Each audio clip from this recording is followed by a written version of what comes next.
Sunday ശാലോമിലേക്ക് സ്വാഗതം. ഞാൻ Jose John Mallikassery. ഇസ്രായേലിൻ്റെ കഥ പറയുന്ന വീഡിയോ സീരീസിലെ 19ാം വീഡിയോയിലേക്ക് നമ്മൾ കിടക്കുകയാണ്.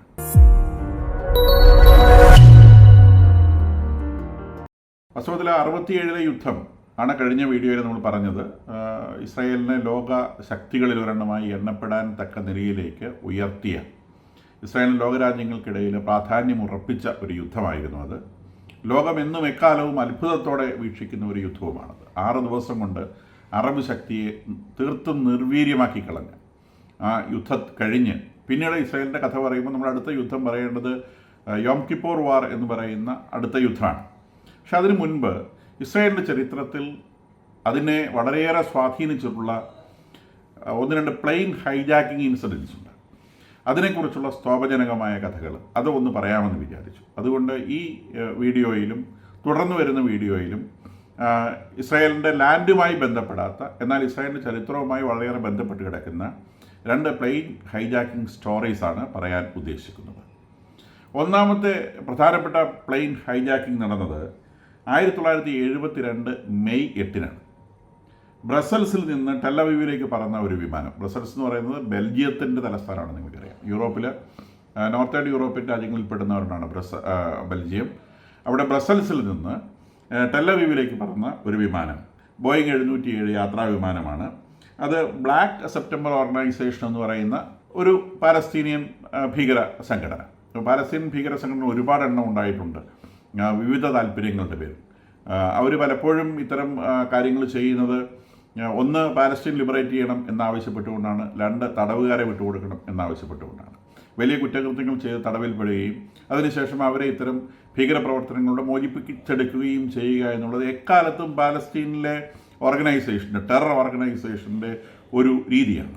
ഈ ബ്ലാക്ക് സെപ്റ്റംബർ ഓർഗനൈസേഷൻ എന്ന് പറയുന്നത് ഏറ്റവും ഫേമസ് ആയിട്ടുള്ളത് മ്യൂണിച്ച് മാസാക്കർ എന്ന് പറയുന്ന മ്യൂണിച്ച് ഒളിമ്പിക്സിൽ 11 ഇസ്രായേൽ അത്ലറ്റുകളെ കൂട്ടക്കൊല ചെയ്ത സംഭവവുമായി ബന്ധപ്പെട്ടിട്ടാണ്. ജർമ്മനിയിലെ മ്യൂണിച്ചിൽ വെച്ച് നടന്ന ആ ഒളിമ്പിക്സിൽ ഇസ്രായേൽ അത്ലറ്റുകളുടെ ഒരു സംഘത്തെ, 11 പേരെ, കോച്ചും 9 അത്ലറ്റുകളും ചേർന്ന ഒരു സംഘത്തെ തട്ടിക്കൊണ്ടുപോവുകയും അവരെ കൊന്നുകളയുകയും ചെയ്ത, വധിച്ചു കളയുകയും ചെയ്ത, ലോകത്തെ നടുക്കിയ, ലോക മനസാക്ഷിയെ നടുക്കിയ ഒരു സംഭവം, അത്ലറ്റിക് വേൾഡിനെ നടുക്കിയ ഒരു സംഭവം, സ്പോർട്സ് വേൾഡിനെ നടുക്കിയ ഒരു സംഭവം, അത് ഓർഗനൈസ് ചെയ്ത് ഈ ബ്ലാക്ക് സെപ്റ്റംബർ ഓർഗനൈസേഷനാണ്. അതിൻ്റെ 5 പ്രവർത്തകരെ വെടിവെച്ച് കൊല്ലുകയുണ്ടായി. കുറച്ച് പേര് തടവിലുണ്ടായിരുന്നു. അവരെ പിന്നീട് ഇതുപോലെയുള്ള ഒരു ടെറർ ഓർഗനൈസേഷൻ ഹൈജാക്ക് അറ്റംപ്റ്റിൽ അവരെ വിട്ടയക്കുകയുണ്ടായി. അത്തരം കഥകളിലേക്ക് നമ്മൾ കടക്കുന്നില്ല. എന്തായാലും ഈ സെപ്റ്റംബർ ഓർഗനൈസേഷൻ എന്ന് പറയുന്ന, ഈ ബ്ലാക്ക് സെപ്റ്റംബർ ഓർഗനൈസേഷൻ എന്ന് പറയുന്ന ഈ പാലസ്തീൻ ടെറർ ഓർഗനൈസേഷനാണ് മെയ് 8, 1972 ബ്രസൽസിൽ നിന്നും ടെല്ലവീവിലേക്ക് പറന്ന വിമാനം ഹൈജാക്ക് ചെയ്തത്. അതിൽ 2 കപ്പിൾസാണ്, ഭാര്യയും ഭർത്താവും ചേർന്ന് 2 പേർ, അപ്പോൾ മൊത്തം 4 പേര്. അവരാണ് വിമാനം ഹൈജാക്ക് ചെയ്തത്. വിമാനം ബ്രസൽസിൽ നിന്ന് പറന്നുയർന്ന 10 മിനിറ്റ് കഴിഞ്ഞപ്പോഴേക്കും ഒരു വിമാനം ഹൈജാക്ക് ചെയ്ത് പ്രഖ്യാപിച്ചു. ഇവരുടെ 2 പുരുഷന്മാരുടെ കയ്യിലും തോക്കുണ്ടായിരുന്നു, 4 പേരുടെ കയ്യിലും ഹാൻഡ് ഗ്രനേഡ്സ് ഉണ്ടായിരുന്നു, 2 പേര് ബെൽറ്റിൽ ബോംബുകൾ ധരിച്ചിരുന്നു. ഇതായിരുന്നു ഇവരുടെ കയ്യിലുണ്ടായിരുന്ന ആയുധങ്ങൾ. അപ്പോൾ ഇവരെ ഇത് വെച്ചുകൊണ്ട് ഈ പ്ലെയിൻ ഹൈജാക്ക് ചെയ്തതായി പ്രഖ്യാപിക്കുകയും ഇത് ടെല്ലവീവിന് പകരം ലോഡ് എയർപോർട്ട് എന്ന് പറയുന്നത്, ഇപ്പോഴത്തെ ഇസ്രായേൽ ഏറ്റവും പ്രധാനപ്പെട്ട എയർപോർട്ടാണത്, പിന്നെ അതിൻ്റെ പേരൊക്കെ മാറ്റിയിട്ടുണ്ട്. അപ്പോൾ ലോഡ് എയർപോർട്ടിൽ ഈ വിമാനം കൊണ്ടുവന്ന് ഇറക്കുകയും ചെയ്തു. ടെല്ലവീവിൽ നിന്ന് ഏകദേശം ഒരു 10-30 കിലോമീറ്റർ അകലെയുള്ള വേറൊരു എയർപോർട്ടാണ് ഈ ലോഡ് എയർപോർട്ട് എന്ന് പറയുന്നത്. അവിടെ കൊണ്ടുവന്ന് ഇറക്കി. അപ്പോൾ ഈ പിന്നെ ഇത് സംഭവിക്കുന്നത് ഞാൻ പറഞ്ഞതുപോലെ മെയ് 8, 1972 ഇവരെ ഡിമാൻഡ് ചെയ്തത് 315 പാലസ്തീനിയൻ പ്രിസണേഴ്സിനെ വിട്ടയക്കണം എന്നുള്ളതാണ്. ഇല്ലെങ്കിൽ വിമാനം പാസഞ്ചേഴ്സ് അടക്കം അവർ ബ്ലോ ചെയ്യുമെന്നാണ് പറഞ്ഞത്. അപ്പോൾ അതിൽ വിമാനത്തിൻ്റെ ക്യാപ്റ്റൻ ഒരു ബ്രിട്ടീഷ് പൗരനായിരുന്നത്, വളരെ ബുദ്ധിമാനായൊരു പൈലറ്റായിരുന്നു.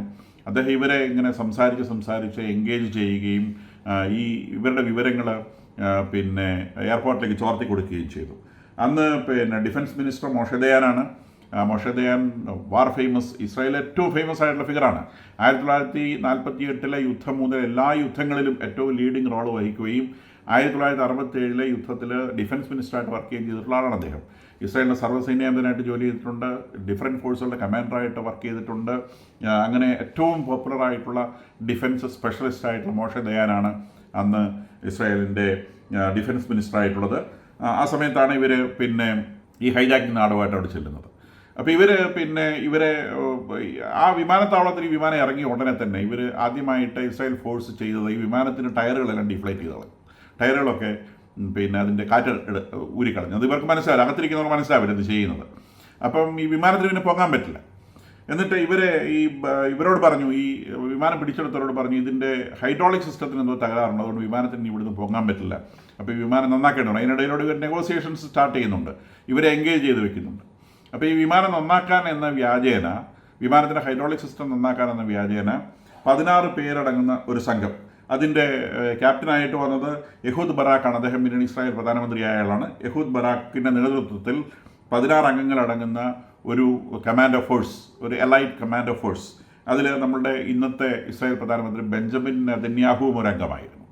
ഇവർ ഈ വിമാനത്തെ സമീപിക്കുകയും ഈ ഹൈഡ്രോളിക് സിസ്റ്റം നന്നാക്കാനെന്ന് വ്യാജേന ഇവിടെ എത്തി വിമാനത്തിൻ്റെ എമർജൻസി ഡോറിലൂടെ ഇടിച്ച് അകത്ത് കടന്ന് ഈ 2 പുരുഷന്മാരായ ബന്ദികളെ 2 മിനിറ്റിനുള്ളിൽ തന്നെ ഷോട്ട് ഡെഡ് വെടിവെച്ച് കൊന്നു കളഞ്ഞു. സ്ത്രീകളെ അവർ ബന്ദികളാക്കി. അപ്പോൾ ഈ സ്ത്രീകളെ ബന്ദികളാക്കുന്നതിനിടയിൽ ഒരു സ്ത്രീക്കിട്ട് തോക്ക് വെച്ച് ഒരു പട്ടാളക്കാരന് അടി കൊടുത്തു. പക്ഷേ നിർഭാഗ്യവശാൽ തോക്ക് പൊട്ടി ആ സ്ത്രീയുടെ ശരീരത്തിലൂടെ ഒരു വെടിയുണ്ട കടന്നു പോവുകയും ആ സ്ത്രീയുടെ ശരീരത്തിൽ കടന്ന ശേഷം ആ വെടിയുണ്ട ഈ ബെഞ്ചമിൻ നെതന്യാഹുവിൻ്റെ ശരീരത്തിൽ കടക്കുകയും ചെയ്യും. അദ്ദേഹത്തിന് ഷോൾഡർ ബോണിന് പരിക്ക് പറ്റി കുറേ ദിവസം ഹോസ്പിറ്റലിൽ കിടക്കേണ്ടി വന്നു. ആ സ്ത്രീ മരിച്ചില്ല. അവർ 2 പേരെ തടവുകാരാക്കപ്പെട്ടു. 90 പാസഞ്ചേഴ്സാണ് അതിലുണ്ടായിരുന്നത്. 90 പാസഞ്ചേഴ്സിനെയും അവർ വളരെ സേഫായിട്ട് രക്ഷപ്പെടുത്തുകയും ചെയ്തു. ഇതാണ് ഒന്നാമത്തെ ബന്ദി നാടകം. ഇത് കഴിഞ്ഞ് ലോകത്തെ നടുക്കിയ വേറൊരു ബന്ദി നാടകം സംഭവിച്ചു. ഇത് ലോകത്തൊരിടത്തും പിന്നീട് സംഭവിക്കാത്തൊരു ബന്ദി നാടകമാണ്. അത് ഇസ്രായേലിനെ സംബന്ധിച്ച് എന്നും പറയുന്ന ഒരുപാട് സിനിമകളൊക്കെ ഇതിനെപ്പറ്റി ഉണ്ടായിട്ടുണ്ട്. ഇതിനെ പറയുന്നത് എൻഡബെ റെയ്ഡ് എന്നാണ് പറയുന്നത്. എൻഡബെ റെയ്ഡ് എന്ന് പറയുന്നത് 27 ജൂൺ 1976 സംഭവിക്കുന്നത്. 1976 ജൂൺ 27 എയർ ഫ്രാൻസിൻ്റെ ഒരു വിമാനം, അത് ടെല്ലവീവിൽ നിന്ന് പാരീസിലേക്ക് പോകുന്ന വിമാനമായിരുന്നു. നിറയെ യാത്രക്കാരുമായി ടെല്ലവീവിൽ നിന്ന് പാരീസിലേക്ക് പോകുന്നു. അതിന് ഏതൻസിലൊരു സ്റ്റോപ്പുണ്ട്, ഗ്രീസിലെ ഏതൻസിലൊരു സ്റ്റോപ്പുണ്ട്. അപ്പോൾ ഗ്രീസിലെ ഏതൻസിലെ വിമാനം താഴ്ന്ന് അവിടെ നിന്നുള്ള പാസഞ്ചേഴ്സിനോട് കളക്ട് ചെയ്ത് പാരീസിലേക്ക് പൊന്തിയ സമയത്ത് ടെല്ലവീവിൽ നിന്ന് ഏതൻസിലെത്തുന്നു, ഏതൻസിൽ നിന്ന് പാരീസിലേക്ക് പറക്കുന്ന സമയത്ത് ഏതൻസിന് പൊന്തിയ സമയത്താണ് ഈ വിമാനം ഹൈജാക്ക് ചെയ്യപ്പെട്ടതായി 4 പുരുഷന്മാർ പ്രഖ്യാപിക്കുന്നത്. ഈ 4 പുരുഷന്മാരിൽ 2 പേർ popular front for liberation of Palestine. Popular front എന്ന് പറയുമ്പോൾ നിങ്ങൾക്ക് ചില ഓർമ്മകൾ വരുന്നുണ്ടാവും. അപ്പോൾ ഈ പോപ്പുലർ ഫ്രണ്ടൊക്കെ എവിടെ നിന്ന് വന്നു എന്ന് മനസ്സിലാവുന്നു. Popular front for liberation of Palestine എന്ന് പറയുന്ന സംഘടനയിൽ നിന്ന് 2 പേരും ജർമ്മൻ RSS എന്ന് പറയുന്ന സംഘടന, ജർമ്മൻ RSS എന്ന് പറയുന്ന ഒരു ഡീപ്പ് കമ്മ്യൂണിസ്റ്റ് ഓർഗനൈസേഷനാണ്. അപ്പം ജർമ്മൻ RSS ഫോഴ്സ് എന്ന് പറയുന്ന ഹാർഡ് കോർ കമ്മ്യൂണിസ്റ്റിൽ പെടുന്ന 2 പേരും ചേർന്നാണ് ഈ വിമാനം ഹൈജാക്ക് ചെയ്തതായി പ്രഖ്യാപിക്കുകയും അവരവിടെ നിന്ന് ആ വിമാനം ഹൈജാക്ക് ചെയ്ത് ലിബിയയിലേക്കും അത് കഴിഞ്ഞ് ഉഗാണ്ടയിലേക്ക് കൊണ്ടുപോയി. ഉഗാണ്ടയിലെത്തിയപ്പം ഇവരുടെ കൂടെ 8 ഹൈജാക്കേഴ്സും കൂടെ 6 ഹൈജാക്കേഴ്സും കൂടെ ജോയിൻ ചെയ്തു. അങ്ങനെ മൊത്തം 8 ഹൈജാക്കേഴ്സ് വന്നു. ഉഗാണ്ടയിൽ വെൽ പ്രിപ്പയർഡ് ആയിരുന്നു. നേരത്തെ ഓർഗനൈസ് ചെയ്ത പ്ലാനാണ്. ഉഗാണ്ടയിൽ വിമാനം എത്തിക്കുക എന്നുള്ളത് നേരത്തെ ഓർഗനൈസ് ചെയ്ത പ്ലാനാണ്. അവിടെ ഈദി അമീൻ്റെ ഒഫീഷ്യൽ പട്ടാളത്തിൽപ്പെടുന്ന 100 പട്ടാളക്കാർ ഈ ബന്ദി നാടകത്തിന് കാവൽ നിൽക്കുകയും ഈദി അമീൻ തന്നെ നേരിട്ട് എയർപോർട്ടിലെത്തുകയും ചെയ്തു എന്നുള്ളതാണ് സത്യം. ഇവിടെ സംഭവിച്ച കാര്യം ഓർക്കണം. ഇസ്രായേലിൽ നിന്ന് 4000 കിലോമീറ്റർ അകലെയുള്ള ആഫ്രിക്കയുടെ ഡീപ്പ് ഇൻറ്റീരിയറിലുള്ള ഒരു രാജ്യത്തേക്കാണ് വിമാനം തട്ടിക്കൊണ്ടുപോയത്. അപ്പോൾ ഒരു തരത്തിലും ഈ ബന്ദികളെ മോചിപ്പിക്കാൻ യാതൊരു സാധ്യതയുമില്ലാത്ത ഒരു സ്ഥലത്തേക്കാണ്. ഇസ്രായേലിൻ്റെ അടുത്ത രാജ്യം, ഇസ്രായേൽ എത്രയോ രാജ്യങ്ങൾ കടന്ന് ഉള്ള ഒരു രാജ്യത്ത്, ഏകദേശം ആഫ്രിക്കയുടെ സെൻട്രൽ പോർഷനിലാണ് ഈ ഉഗാണ്ട എന്ന് പറയുന്ന രാജ്യം വരുന്നത്. അവിടുത്തെ എൻഡബെ എയർപോർട്ടിലാണ് ഈ വിമാനം കൊണ്ടുപോയിട്ട് ഈ ബന്ധികൾ ഈ ടെററിസ്റ്റുകൾ കൊണ്ടുപോയിട്ട് ഡെപ്പോസിറ്റ് ചെയ്തത്. അവിടുത്തെ ആ രാജ്യത്തിൻ്റെ ഒഫീഷ്യൽ പട്ടാളം, ആ രാജ്യത്തിൻ്റെ പ്രസിഡൻറ്റ്, ഇവരെല്ലാവരും ഈ ബന്ദി നാടകത്തിന് കൂട്ടുനിൽക്കുന്നു. അങ്ങനെ ഇവർ എൻഡബെ എയർപോർട്ടിൽ വിമാനം ലാൻഡ് ചെയ്യുന്നു. അതിനകത്തുള്ള പാസഞ്ചേഴ്സിനെ മുഴുവൻ ഈ വിമാനത്തിൽ നിന്ന് ഇറക്കി ഈ വിമാനം വേറൊരു ഭാഗത്തേക്ക് മാറ്റി പാർക്ക് ചെയ്യുന്നു. അതിനുശേഷം ഈ പാസഞ്ചേഴ്സിനെ 2 ടെർമിനലുണ്ടാവും വിമാനത്തിന്. അതിൽ ഒരു ടെർമിനൽ അണ്ടർ റിപ്പയർ ആണ്, പഴയതാണ്. ആ ടെർമിനലിലെ ട്രാൻസിറ്റ് റൂമിൽ കൊണ്ടുപോയിരുന്നു. ട്രാൻസിറ്റ് റൂം എന്ന് പറഞ്ഞാൽ വിമാനത്തിൽ നിന്ന് ഇറങ്ങി വിമാനത്തിലേക്ക് കയറുന്നതിന് തൊട്ട് മുൻപ് ബോർഡിംഗ് പാസ് ഒക്കെ ആയിട്ട് ആൾക്കാർ ഇരിക്കുന്ന സ്ഥലമാണ്. അപ്പോൾ അവിടെ കൊണ്ടുപോയിട്ട് ഈ ആൾക്കാരെ കൊണ്ടുപോയിട്ട് ഇരുത്തുന്നു. ഇതിനകത്ത് ഇസ്രായേലി പാസഞ്ചേഴ്സ് ഉണ്ട്. കാരണം ഇത് ടെല്ലവീവിൽ നിന്ന് പാരീസിലേക്ക് പോയ വിമാനമാണ്. ഏതൻസിൽ സ്റ്റോപ്പുണ്ട്, ഒരുപാട് യാത്രക്കാർ കയറി ഇറങ്ങിയൊക്കെ ചെയ്തിട്ടുണ്ട്. അപ്പോൾ ഇതിനകത്ത് ഇസ്രായേൽ പാസഞ്ചേഴ്സ് കൂടാതെ ജ്യൂസ് അല്ലാത്ത വേറെ ധാരാളം പാസഞ്ചേഴ്സ് ഉണ്ട്. അപ്പോൾ ഇവരെല്ലാവരും കൂടെ കൊണ്ടുപോയിട്ടാണ് ഇവർ ഈ പറയുന്ന സ്ഥലത്ത് കൊണ്ടുപോയിട്ട് ഡംപ് ചെയ്ത് ഈ സ്ഥലത്ത് വരുന്നത്. ഈദി അമീൻ നേരിട്ട് വന്ന് ഈ ആളുകളെ കാണുന്നു. ഈ സംഭവം ഉണ്ടാകുന്നത് 27 ജൂൺ 1976 27 ജൂൺ 1976 സംഭവം. 27 ജൂണിലാണ് 1976. അപ്പോൾ ഇത് പിന്നെ ഇസ്രായേൽ അറിയിക്കുന്ന സമയത്ത് ഇവർ പറയുന്നത് നിങ്ങൾക്ക് 3 ദിവസം സമയം തരാം. ഇവർക്ക് വേണ്ട ഇതാണ്, പിന്നെ 40 പാലസ്തീൻ പ്രിസണേഴ്സിനെ വിട്ടയക്കണം. പാലസ്തീനി പ്രിസണേഴ്സ് 40 പേര് ഇസ്രായേലിലുള്ളവരെ വിട്ടയക്കണം. പ്ലസ് 13 പാലസ്തീൻ പ്രിസണേഴ്സ് ലോകത്തിൻ്റെ പല ഭാഗങ്ങളിലും ആയിട്ട് തടവിലുണ്ട്, പല രാജ്യങ്ങളിലായിട്ട് തടവിലുണ്ട്, അവരെ വിട്ടയക്കണം. കൂടാതെ 5 മില്യൺ 50 ലക്ഷം അമേരിക്കൻ ഡോളർ കിട്ടണം. ഇത്രയും കാര്യങ്ങൾ കിട്ടിക്കഴിഞ്ഞാൽ മാത്രമേ ഈ വിമാനവും ഈ ജ്യൂസിനെയും വിട്ടുകൊടുക്കുള്ളൂ എന്നുള്ളതാണ് അവർ പറഞ്ഞത്. ആദ്യം മുഴുവൻ പാസഞ്ചേഴ്സിൻ്റെ കാര്യമാണ് പറഞ്ഞത്. അപ്പോൾ ഇതിൽ പിന്നെ അപ്പോൾ ഞാൻ സൂചിപ്പിച്ചതുപോലെ ഇതിനകത്ത് 8 ഹൈജാക്കേഴ്സാണ് ടോട്ടൽ വരുന്നത്. 8 6 4 10 ഹൈജാക്കേഴ്സാണ് ടോട്ടൽ വരുന്നത്. 100 ഉഗാണ്ടൻ സോൾജേഴ്സും പിന്നെ ഇതി അമീനും ഉണ്ട് ഈ ഹൈജാക്കിങ്ങിൽ നമുക്ക് കൂട്ടാം.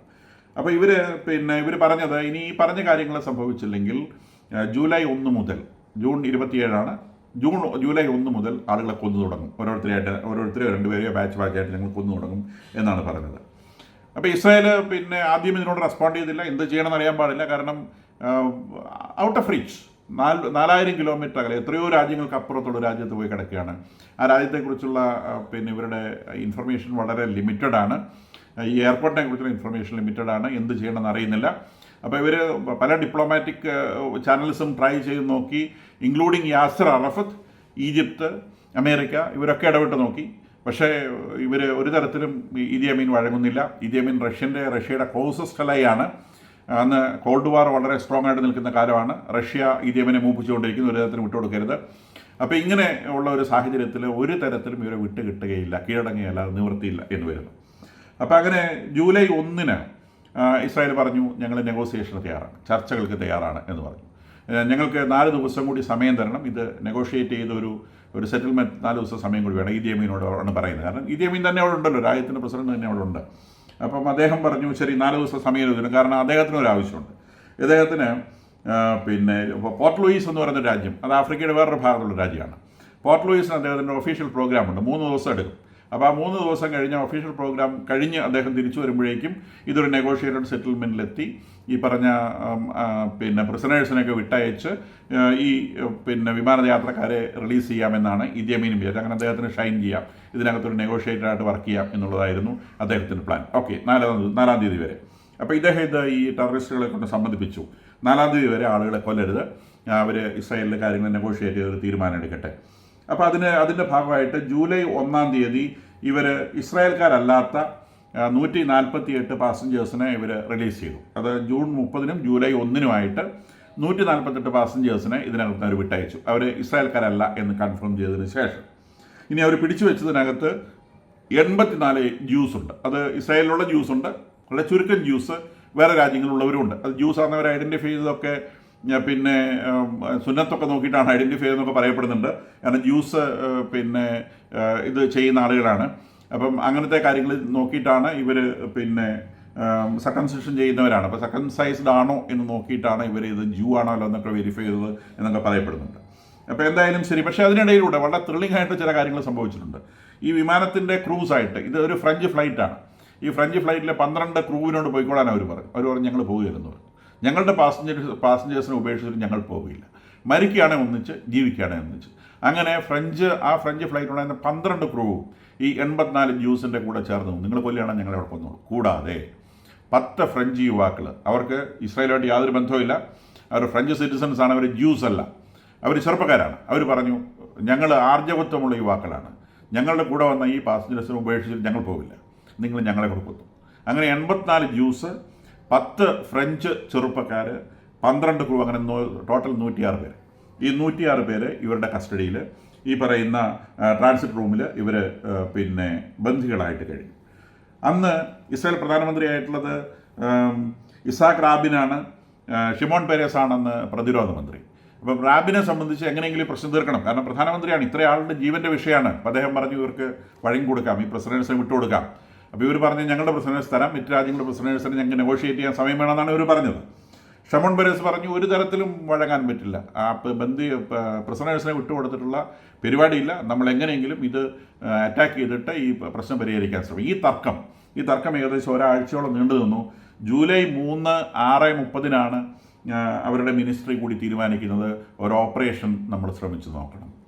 ഒരു ഓപ്പറേഷൻ വഴി ഈ പാസഞ്ചേഴ്സിനെ രക്ഷിക്കുവാൻ ശ്രമിക്കണമെന്നുള്ള തീരുമാനത്തിലെത്തുന്നത് ജൂലൈ 3 6:30 ജൂൺ 27 ഹൈജാക്ക് ചെയ്ത് കൊണ്ടുപോയത്. ജൂലൈ 1 ഇവർ എക്സ്റ്റെൻഡ് ചെയ്ത് ഡേറ്റ് വാങ്ങിയ 4 തീയതി വരെ. ജൂലൈ 3 6:30 മിനിസ്ട്രി കൂടിയിട്ട് ഇത് പാസ്സാക്കുന്നത്.